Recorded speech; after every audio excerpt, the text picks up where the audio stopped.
Dog's drinking, but that's okay. He always stops when I talk. I don't usually talk when they're drinking. I don't usually talk at all unless I'm recording. So I think that's what throws him off. I promise I don't ever yell at them to stop drinking. It just seems like every time I get on here. And the only reason I'm mentioning this is because I had someone be like, you said something and he stopped. And it's like, I'm sorry. She was like, you're very distracting. He started drinking again immediately after, man. I'm so sorry that I'm alive. Like, that I used my voice. Anyways, I wanted to touch on something because I've had a couple people like sending me comments and a couple people sending me messages already. I did receive a donation already, so thank you very much. And I just wanted to make it kind of clear here too, because it can be confusing. You know, there's a lot of things, right? So for me, right, I started with Reiki 1, right? But there's also a Reiki 2, and then there's a Reiki Master Teacher. So this is Reiki 1, okay? And it's a few hours long usually, you know, to learn it all. And then you get an attunement. And all you're going to have to know when you leave here is like, okay, all that I've taught you within it so far, and all that I will teach you in it as we move forward. But say, you know, you want to do Reiki 2. I'm not 100% positive yet what I'm going to do, okay? Because it's a lot of time and energy, all right? It's a lot of time and energy. So depending on how well this one does and the exchange of energy that I receive from doing it will determine, like, what goes on with the next one. I might have to set, like, a minimum on the price of it. I might have to do it live somewhere, you know, do it just in a different way, okay? And I'll get feedback for you guys too. Let me know what you think. I thought that this might be cool because I know that people are busy and not everybody's going to be able to come when I'm live, so they'd have to watch the play. Every time I see someone do a live, everyone's like, will there be a playback? And there's a lot of people out there who just send out review, like things that they've already recorded and act like it's live. You know what I mean? And so there's a lot of ways we can do things, but I need to protect myself on this side and make sure that, like, the energy stays balanced, because, you know, Reiki 2, so when you go through Reiki 1, that's the basics, you know, and it's like a day. It's like an 8-hour class. If it was like a full class, like 6 people, okay? If it's just one person, we cut that down in half, okay? It's not going to take us 8 hours with one person. Reiki 2 is usually a longer class, and it is usually a little bit more money. That's how it was for me. Anyways, like when I did my Reiki 1, I think I paid $150. So like, and that was back in 2015, almost a decade, and Bridget hasn't upped the price at all. Okay, so like, and like when I teach Muneki around here, I do like $333 for the whole thing. Other people do way more. like double, at least double. And like the guy who brought it to us, he's like thousands. Okay, so I do try to keep things fair and balanced because I know what it's like to come from zero.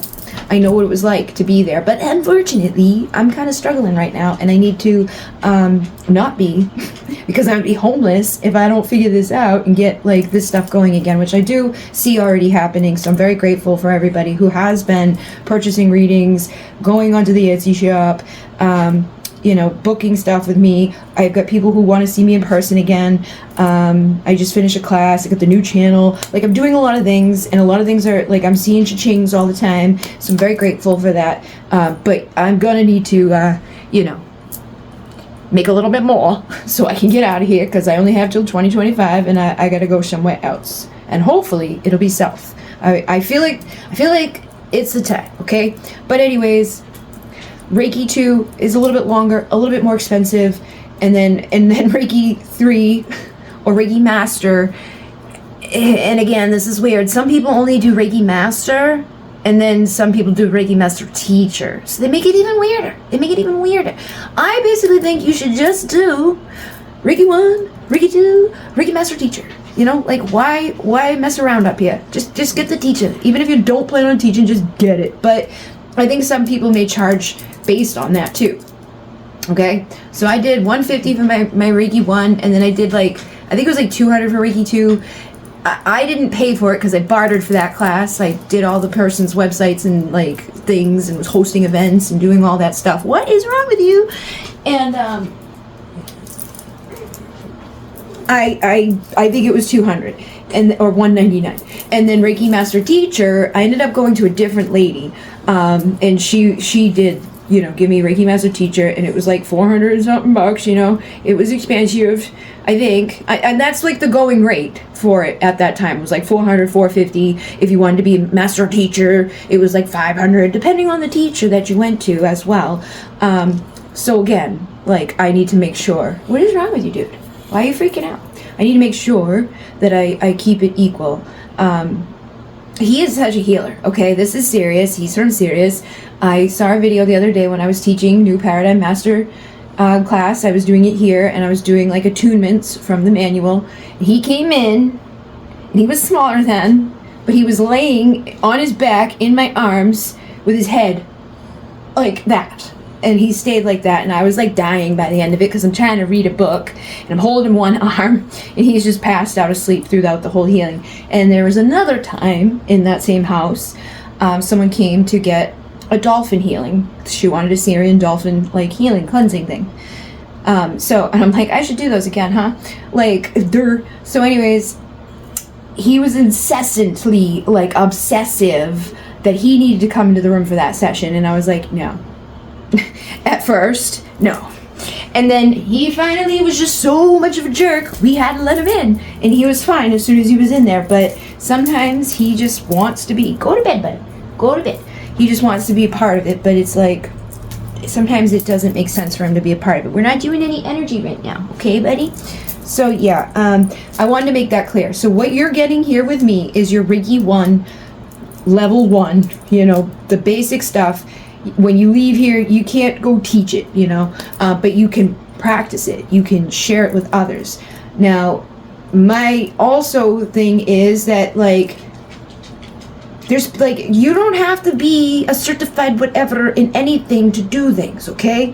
Like, Usui was the first guy, right? He came up with Usui Reiki. John Armitage came up with the New Paradigm. I came up with Alcyon Light Healing. Like, if you're guided to teach, you may be guided to teach something else too, okay?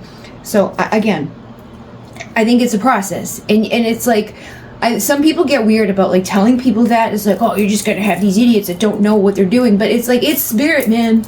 It's spirit. Even if they are an idiot and they don't know what they're doing, or they're doing something that, like, you don't believe in, you like doesn't resonate for you, I guarantee you, if somebody does and went to them for that, they would receive whatever they needed out of it, okay? Unless people are actively out there trying to do harm on others, I don't think we need to put a limit on who's out there trying to help and heal and teach, you know? I really don't. I want you to do it with integrity. I want you to do it with, like, you know, good intention. And if you don't, spirit will mess you up, you know? So that's the thing too. Like, I always find it so crazy when people like it would really like go like be like, I wouldn't do anything to anybody anyways, but I think it's crazy when people mess around with that shit. Like, a person comes to me, right? They want a sex magic candle because there's like a block in their sex life and ba-ba-da-boopity beep. And then will be like an absolute horrible douchebag to me, like, because like the package got delayed or whatever. Just something stupid, right? Just like a horrible troll, you know. It very, very, very, very really rarely happens to me, but when it does, I say to my sister, I'm like, would you do that? Like, if you were going to someone for their magic, would you be like to them? Like, it just seems dumb to me. Even if that person, okay, that's doing the magic doesn't do something to you, their guides, their karma will, okay? So, I see it happen all the time. I see it happen all the time. I've done it to myself. We all do it. We're all dumb. We're all stupid people on the planet doing stuff that we probably shouldn't a lot of times. And we learn our lessons, and then we say, okay. So, again, you know, and I find, what I find to be true more than anything too, is that there's a hell of a lot more people that are so nervous and timid and afraid than there is of those who are just like all willingly out there trying to like abuse people or teach in a wrong way. You know what I mean? It's like the people who truly have that thing inside of them, they want to heal, they want to help, they want to teach, they end up growing, you know, and they evolve because they have that within them. So if they want to teach and they want to heal, they're going to heal and they're going to teach themselves, and then they're going to help other people either way. You know, whether they do it online or whether they do it in their area or whether they do it for themselves and their family. What do you want? He throws me off so bad when he does this. But yeah, all of that, what I just said, okay? So I wanted to make that clear so people know this is just Reiki 1. And, you know, give me some feedback if you would want me to teach Reiki 2 and Reiki Master Teacher online. And you know, again, we wouldn't want to just jump into it like instantaneously either, I don't think. I think it depends on the person, you know. For me, I did Reiki 1, and then I did the New Paradigm Basic class, okay? And then I did Reiki 2, and then I did the New Paradigm Basic Master Teacher class, okay? So even with that, there was 2 classes. It was the Basic Master and then Basic Master Teacher, and I got both of those. And then, because so many people know what Reiki is, I was like, I should probably just finish getting my master certificate, because you can go to hospitals and stuff and people know what Reiki is. So I got my Reiki Master Teacher certificate, and the Mune Key came in there too. I can't remember exactly within the process. It was pretty early though. It was 2015, 16. I think it was like right around 2016 that the Mune Key came to me. So it was like, I got Reiki, I got New Paradigm, I got the Mune Key, and the Mune Key was really what changed things for me quickly and put me on a different level, and so many crazy things, which is already available on the channel. But I know people like the girls who came, they're like, I really want to do it in person, and I know people really like to do that one live. So if you want me to do that one live, or you want me to do a fresh version of it even, I can do that too. What I did with that was I would do a rite every week, and it was like a 30-minute video talking about what that rite is, what that rite's gonna do, and then a 30-minute video that you purchase for like $11 and you have forever, and you watch for the activation part of that, okay? So I could even do that with the attunements on these. Like I could teach you everything for Reiki 1, for Reiki 2 and Reiki Master Teacher, but do the attunement parts of them as a link down below that's like, okay, now you're gonna purchase that video for like $11, because then it puts that cap on it, okay? But I think everybody out there, if you're really called to be a Reiki person, you don't want to rush through this anyways, okay? You may want to bounce around, or you may want to, don't have to. You can just stick with one, but give it time in between, you know? My mentor gave me my Reiki 1, and I was practicing all the time, doing healings all the time. So when I went to my Reiki 2 class, all the people there were like, what are you doing here? They already thought I was a master before I got my 2. And then my 2 I had for a very long time, and I kept waiting and things. I was like, I don't want to wait anymore. So I left and I went and got it with someone else, because I think it was time, you know, and I would never do that. Like if you came to me and you're like, no, I'm ready, okay, that's fine. Like, I would never tell you you're not ready for something. Also, because the way I look at Reiki, it's like, it's an intro. And what you decide to do with your energy and your healing, I don't think anybody out there should be slowing you down on it. You know what I mean? We want to do things with integrity. Like, obviously, I wouldn't say, like, do them back to back. Don't do it all in one weekend. I've seen that happen. Because I don't think you're going to receive as much from it if you do that. You know what I mean? I've seen it happen. I've seen people just like when I got my Mune Key rights, I got them a week apart. You know, they weren't all at one time. And I even teach, like, I've done things like spread out. You know what I mean? I spread things out. We don't want to bombard you, okay? Because I tried to go quick with the Mune Key in the beginning, because I was catching up to the group, and I was like, bing, bing, bing, bing. I was like, oh yeah, I'm ready for the other one. Yeah, I'm ready for the other one. Yeah, I'm ready. And then I had a huge, okay? I fell through a ceiling, like, they're like, come down to the ground, Bridget. I fell through a fucking ceiling, had huge bruises all under here. I've messed myself up. So, you know, spirit will slow you down when you need him to slow you down. But I wanted to make that clear, okay? So, I'm obviously still up here because my dad is in bed, and if I go down into the room down there right now, they're gonna freak out. He's gonna wake up. So I will show you things on the Reiki table, but we're gonna talk about, you know, like, first of all, how to feel energy, okay? And again, you don't need to be attuned to feel energy. You don't need to be attuned to run energy. You probably already do, you know, and you probably already, like, so many people have, like, we all are equipped with energy, or we would not be, okay? You cannot be without the energy. And you are all equipped with intuition. So you cannot, like, you know, it's not off. It's always there. All right, so rub your hands together really, really fast. Oh my God. What do you want? He's like, you're doing energy. He's just staring at me. So rub, okay? And then, like, hold them out. And see how far, like see if you start to feel like any resistance when you put your hands together. I've been doing a lot of stuff, and I've been, you know, in the energy, so mine I can feel pretty right here, okay?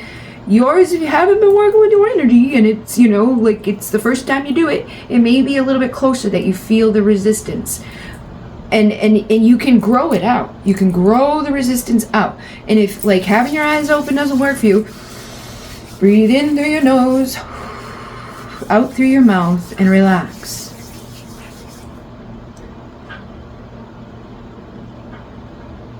And just feel the energy between your hands.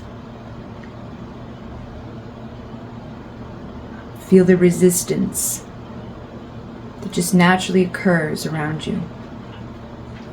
And if you are somebody that has the eyes to see, you may want to try and see with your eyes closed or with your eyes open. What are they showing you?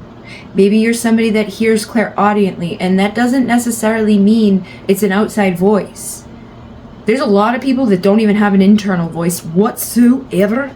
I don't understand it. I don't know how the hell they even, but they don't. They're just blank. I told my dad, I'm like, I feel like they're non-player characters. Like, how is that happening? How do you not have mine never shuts up. There's so many things happening. But yeah, if you have an internal voice, listen to it, because it will talk to you, and it will give you, like, you know, messages and things. You just kind of let it come. And if you're somebody that just knows, maybe you know where your aura is at, you know. For me, I feel like it's a combination of these things, you know. And it changes too. Like, when I go down into the basement, the color down there, it's not even the color, because we had a different color down there before. And I can remember before, when I go down there, I can see everybody's aura so well. And, like, I see a lot of movement and stuff. So I know there's a lot of, like, energy down there. But I did a lot of healings and things down there before my dad moved down there. And even just laying on my Reiki table, because I've done so much healing with it, I can feel it. It's like, so you will get better at feeling it, you know. And if you've been dysregulated or disconnected from your body, or you've been through a lot of trauma, or you've had a lot of stress, or you just live on the fucking planet that we live on, it's a little traumatic here. It may take a while for you to really connect with your body to feel, okay? So don't feel like you're not doing it or something's wrong with you if you don't feel it or you don't see it or anything like that. You will. You need to know that you will, so you will, okay? So, when you do a session for people, right, there's some basic things that I feel like it's kind of just like, obviously, but you'd be surprised, okay? You'd be fucking surprised. I've heard some things, and I'm like, who the hell would do that? But you want to have basic hygiene, you know, wash your hands, present them to a bed that is clean, and, you know, like, what's the matter, Sirius? I have a pillowcase that goes around the pillow that is like one of those things that, like, will fight any type of bug away and whatever, but I have two of them, and I switch them out. And it also depends too, like you're not doing a full body massage. People aren't coming in and getting naked on your table, you know. So I don't feel like it just depends. Like, if I'm doing a Reiki clinic thing, right, and I've got people coming in and out for discounted, you know, half the half size session, because I've done that before a lot, where it's like people come in, they get a 20-minute healing for $10, okay, and that lets the new people in Reiki practice, you know, and it helps them to feel more confident, because there's usually a Reiki master there with them that's also practicing, so it takes the pressure off of the Reiki 1 person that's just coming into it when they have another person that's working with them. So like it's like a clinic session, and the people can give tips to their technician people, and it's $10 for them to get a little healing, and it makes it so a lot of people want to come. So I've done them before in the past, and it was like, you know, back to back people the whole time we're there from 12 to 2. There was like this one. So done a lot of sessions. But why am I? Oh yeah. So in that, right, you wouldn't want to like obviously strip down the bed and everything, right? Now, if somebody came in and they're all sweaty and nasty and gross and icky, and they leave like a big wet print on stuff, then yeah, man, clean it, okay? If you wouldn't want to get on it, fucking clean it, okay? And then obviously there's gonna be energy with people, right? So we want to like shake things out. We want to cleanse. We want to clap. We want to spray. We want to light candles. We want to get rid of the energy. Okay, we're transmuting it out, but like clothings and stuff holds people's energy. Your parents' energy, like when my mom passed, I have clothes of her. It holds her energy. So yeah, you want to clean out the things, and I would, you know, recommend doing that on a regular basis, washing them all. But again, it would depend on who's coming in and how dirty they are and all of that. Do they stink? Because there's you know, sometimes you get somebody that stinks. It just happens. Sometimes you get people that fart. Sometimes you get people that burp. Sometimes you get people that cry. Sometimes you get people that laugh hysterically just for no reason, and that like they feel so weird because it's like they're laughing at you, but it's not. It's like their inner child is healing, right? But like it happens a lot. People are like they get weird, but they're healing. Okay, some people yawn, some people have tears, some people twitch and like convulse and stuff. It just depends. Okay, so be prepared for anything. But for the most part, it's not like, oh my God, like you wouldn't, if you've ever seen a session 22, you know that it's pretty calm, right? So for the full session, you want to practice good hygiene, wash your hands before and after each treatment, be comfortable, have a chair available at the head of the table and sit if you need to. So a lot of times when I go to the head, I sit at the head. And I do boop, and I do like right here while I'm sitting there. I do over their ears while I'm sitting there. I do over their neck while I'm sitting there. I do their shoulders under here. You know, sometimes it depends on who the person is and like the energy or where I am. I do all different types of things. You know what I mean? Sometimes I'll get stones, right? And I'll like draw the energy off of their face with the stone, and I get a stone that I feel called to get, and then I make sure that when I'm done with those stones, I spray them really good with the Florida water, because that's like basically pure alcohol, but I also want to like cleanse them. I'm not going to use them on the next person that sits down on my table. I'm not going to be like, yeah, let me take all your face oil and put it on his face oil. Like, we got to clean between, okay? And then like you can spray the people. You can get like Florida water, which I use a lot. You can make your own sprays, or you can purchase a spray. I make protection spray. I make Palo Santo spray. I've got the Pleiadian this and the this and the that and the ding all on the Etsy. And so, yeah, you can do that. Keep contact with your client at all times during a session. Keep your intention positive and focused on the healing. Have the client be comfortable taking off their shoes, loosen their tie, offer a pillow for under their head and or knees, because some people have back problems, so they may want a pillow. Like, there's like these, like, I can't think of the name of it. There's a thing that you shove under there. But you can also use a pillow for just like to give them a little bit of like this under here. I've had a couple people come in and ask to lay on their stomach, so that can happen too. If there's something wrong with them, you know, in one part of their body, they just prefer. So some people, I've only had it happen a couple of times, but like a couple people want to lay on their front. Some people would like to switch in the middle, but it's not really common, you know, because once people are out, they're out. So when I have them there and they're on their back, like, so I will slide my hand underneath, back here. I'll slide my hands, like, back under here. I pull energy down their arms and off their hands. I do it from, like, their hip down their legs, off their feet. I ground them at their feet. I kind of get into, like, a weird trance dance, you know, and it's like, and sometimes I play the ball, sometimes I play the drum, sometimes I speak while I'm doing it, like I guide them, like ba-ba-ba-da-boop-a-da-bop, ba-ba-ba-da-bop, depending on what it is that I'm doing or being called to do. So, and again, you may not be comfortable to do that. Like day one, I was like, oh my God, nervous. So that is fine. And I've also noticed that when I'm doing it, right, and it's like a darker room, we probably want to put the lights down a little bit, have some nice music, have some like aromatherapy or some incense going, make it comfortable, you know. You may notice your aura on your hand. Like, I'm not usually, like, I don't walk around seeing aura 24/7. But I will say, like, after my Reiki 2, I can remember going outside. After my new paradigm class, I remember going outside. And everything's, like, high definition and bright. But I can see my aura a lot more since then. But specifically, when I'm doing healings on people, and I'm in the darkened room and say there's, like, a dark blanket on them, I will see my hand. And other people have seen another me, like, do shit. While I'm just sitting there, not moving, like another arm has gone into someone's throat and taken things out in front of others. And so that is your, like, your luminous essence. That's your luminous body. That's your aura. That's the healer. That's your higher self that, you know, may show up.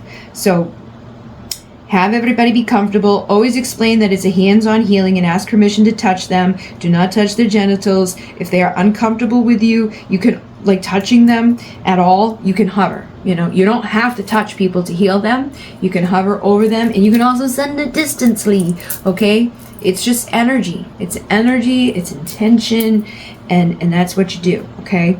So you are going to channel energy 1.5 hours with each person for the most part. Like, most of the sessions are 60 minutes to 90 minutes, depending on the person. Children usually don't, like, they're done so quickly. Pets, they're done so quickly. Like, they're good with 20 minutes. And a lot of people will want to take, like, a shorter session too, at those clinics and things, right? So you, like, give them a taste at the clinic. Like, okay, here's 20 minutes. Could be called a Reiki share, a Reiki clinic, you know, healer practice, whatever. Doesn't matter. I think, what did we call it? I can't remember. I call it so many different things, okay? What the heck was I saying? They'll want to come and practice, you know, or like you get to practice. They're going to want to come, right? My first person that I saw on a regular basis came about because they had me as a practitioner, and they really liked me. So they were like, can you keep doing that? Ba-ba-ba-da-boop. And I did. And so that may help you to get people too, is to go to your community and find places that have events, or maybe interested in hosting events. I find, like, yoga centers that aren't constantly, like, you know, doing an event or teaching a class may like to have other types of classes in there, because that brings them more income. Most of the time, traditionally, when I do those things, I get 60 to 70% of the amount that the event brings in, and the other person gets either 40 or 30%, depending on the place, you know. So you can also do that. You can also go to places like, there's old folks' homes that you can go to and practice. There's hospitals that you can go to and practice. There's plenty of places that you can go to and practice that may actually turn into clients. You know, the hospitals are pretty open to it. There's people in there donating their time for that. Like, when people are in hospice, or people are, like, you know, getting chemotherapy treatment. The older folks' homes where they have, like, those community rooms where they're, like, looking to do bingo or something. You can have a night where you do, like, little chair sessions for people, because you don't have to have a person lay down. You know, you can go and do, like, you can put up here, put up here, put up here, put up here, put it back here, put it over here. These are all, and there's pictures of, like, all the places that you can do heal, and it's like, dude, your whole body, man. Okay? It's your whole body.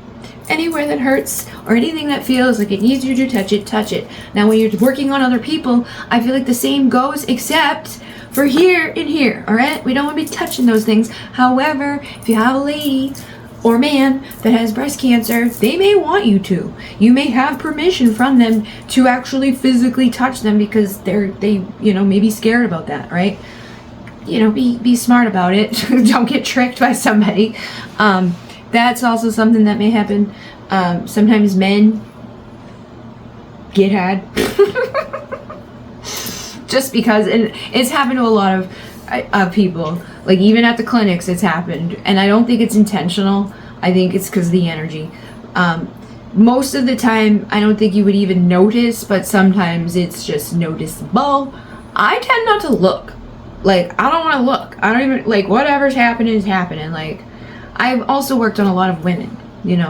There's a couple of people, like guys that I've worked on, but I don't recall like that being a problem. But again, I don't stare at it to know. But this is a thing. It is a thing that has been spoken of, that men get, beaten. So, and like the people on the table, they're gonna get hot, or they may get cold. Their temperature shifts. So you may want to, like, people may not want a blanket immediately upon laying down, but halfway through the session, they may want a blanket because they're getting cold, or their legs are getting cold, or whatever. So I also have a heating pad on my Reiki table. Like it goes the whole length of the table. If you turn that on, you may want to ask people, like, is this too hot for you? Because some people just run hot, some people run cold. I'm always cold, so I'm like, yes, put 12,000 blankets on me. But when I do a healing, I get wicked hot. And I'm like, when I'm running energy, I'm hot. And then as soon as I stop, I'm like, oh my God, I'm so cold. So you may notice that too. But yes, the clients should keep their arms and legs uncrossed to facilitate the energy flow. But we also want people to be comfortable, like if there's some reason that they want to cross, let them. You may notice, like, you pay attention too, because like some people get on your table and they're like nervous, or they're protecting themselves in some way, and it's like if they've never been on your table before, they may be nervous, or they may just be showing. This again is like why I watch like body language and stuff too. It's because people speak a lot without having to say a word. So if you notice somebody doing that type of stuff, they may naturally let go over time while the healing's happening.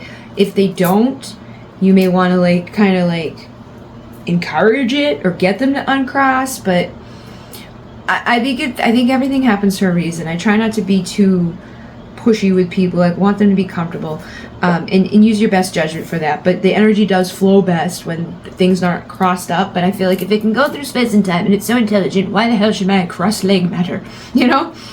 Also because when I tried to do astral travel, they were like such a stickler about me, stay still, ba-ba-ba-da boop, don't move a toe, don't move an inch, don't breathe, now breathe, and ba-ba-da boop.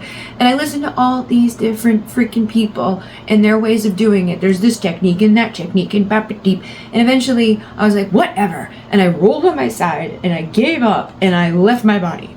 And I was like, holy shit. So all the fucking shit that they had been telling me about lay on your back, flat on your back, don't move, ba-ba-ba-da-boop, was bullshit. Because as soon as I and didn't care about it, I went. Okay? You just gotta set your intention. It took me a while to go, but it will happen. Okay? And it was fucking crazy. I thought I was stuck out there. I was like, oh my God, no. But then I accepted it so quickly too. I'm like, hey, it's better than my life. So just flying over hills forever, infinitely. Okay. With some horrible sound in the back of my head that was looping because I'd been listening to a guided meditation and I couldn't really hear it well. It was like just going over and over. Make sure their energy is able to flow. Play the soothing music in the background. Practitioner may feel tingling, hot, heat, cold, vibration, flowing, numbness, itching, or maybe nothing at all. These are all normal. Every practitioner is different. With practice, you will begin to intuitively know and understand their meanings. What does the client feel? Some clients feel Reiki has warmth, others are hot energy, and some feel nothing at all. If they feel nothing, this by no way means that they are not receiving Reiki energy, only that their particular sensitivity level may not be quite as intense as some others. So people frequently will be lightheaded for a time after their treatment, so it's best to not let them rise too soon from the table. You can offer them some water and sit with them while they ground. So sometimes you have like a little snack, a little like piece of chocolate, a little bit of water, give them time. Like, it's like you come out of another dimension. You're like, what? It's like you weren't really asleep, but you weren't here, you know? Some people fall asleep too, but it's definitely a different dimensional frequency and energy. So you don't want to be like, all right, get up, go. Give time, you know. That's why, like, with the clinics and stuff, we'd say, like, you know, 30 minutes, but we're getting them on the table for a few minutes, we're explaining to them, we do the healing, and then we end the healing and give them a few minutes to come back. So that probably takes like 30 minutes of time to do an actual full 20 minutes of healing. Or you could include that in there and just keep an eye and be like, okay, like, they got on the table at this time, they need to get off before this time, so I'm going to give them a couple minutes to come back. You know, however you feel like you want to do it, okay? Other uses for Reiki. You can turn presents or gifts into power exchanges by treating them with Reiki energy before giving the gift. So I do this all the time, right? Like, you can charge anything. Like, I charge my candles. When somebody buys my candle, I sit there and I charge it with intention. Okay?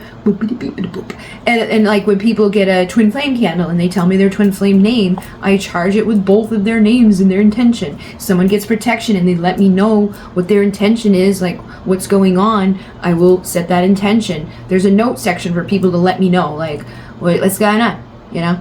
They don't have to, because when you get it, you can charge it yourself too. But I have it charged for that person anyways. It's already done.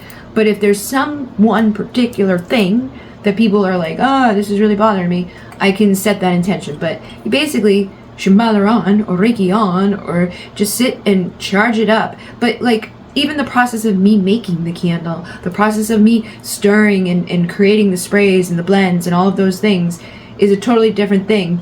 And it's kind of weird too, because at one point I gave my sister all of this stuff to do for me. Like, she was making them and then she would come here and I would charge them. And I know she can do it. She knows she can do it, because there's candles that she made that had the exact outcome. Some fucking things happened that we were like, okay, we're not going to do that one ever again. Like, crazy shit, okay? Crazy shit happened. So she has the ability to make the candle, and I have the ability to charge a candle, which I think you can charge a candle regardless, right? So you don't have to buy my candle to charge a candle with Reiki. All right, my phone is at 5%, but I can charge it, and we're getting very close to the end of how much time is available on the phone.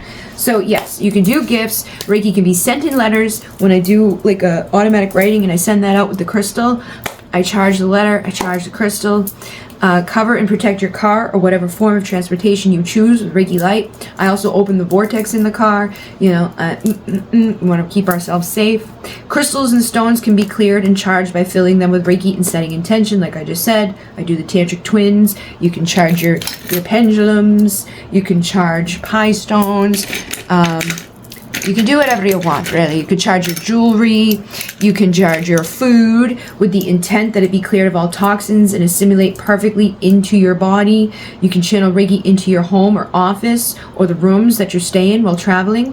Reiki will channel more easily and more powerfully every time it is used. Use it as often as you have the opportunity to do so. Reiki heals the planet in you every time you use it. Do not hesitate to use it often. Always remember, you cannot make any mistakes with the Reiki healing, okay? So I'm going to go, and we'll be back to talk about the more stuff, okay? We'll cover the hand positions, and I will do that down there probably tomorrow when my dad is not here, so that we don't have any doggy dog barking. And then I'm just going to take a peek over everything and figure out what the rest of it is. I might do the attunement at the same time. Will depend on how long it takes. I don't think it'll take that long. So the next video will probably be the hand positions, and then you get to watch me be crazy. Okay, bye.